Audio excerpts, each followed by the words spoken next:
Una sa ating mga balita, kinumpirma ng Malacanang na nasa jurisdiksyon na ng France ang puganteng si Zaldico at humihiling ng political asylum. Kaugnay niyan, makikipagpulong naman si Pangulong Ferdinand R. Marcos Jr. sa ambassador ng France para mahanap si Ko. Live mula sa Malacanang, nakatutok si Harley Valbuena. Harley, ano ang panibagong direktiba o aksyon ng Pangulo sa pagtugis kay Zaldico?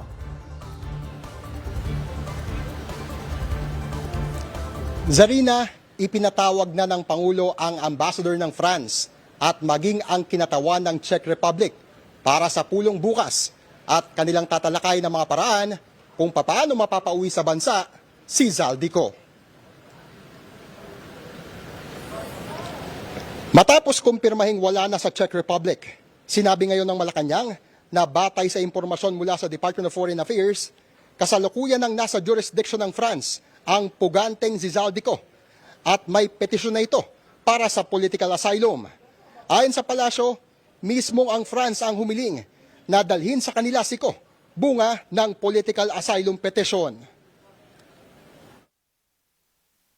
The DFA has received highly reliable information that Zaldico has a pending petition for political asylum in France.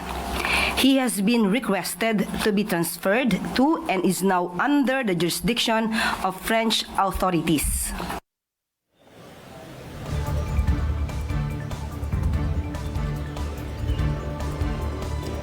Dagdag pa ng palasyo, idinahilan ni Ko ang umano'y political persecution sa paghiling ng political asylum sa France.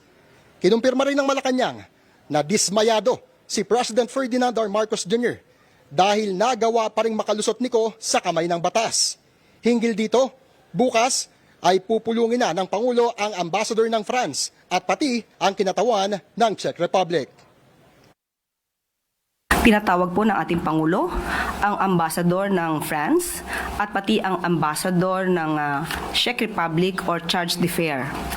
At para mapag-usapan kung anong pagkukulang, kung anong dapat na ginawa at ano yung dapat na maaari pang gawin para maibalik si Zaldico dito sa ating bansa. Inatasan na rin ang lahat ng Philippine Mission sa Europa na kumalap ng impormasyong makatutulong para mahuli si Zaldico at tiniyak din ng palasyo ang patuloy na pakikipagtulungan ng Pilipinas sa mga kaukulang foreign governments. Zarina, iginit din ng Malacanang na hindi nagpabaya ang gobyerno.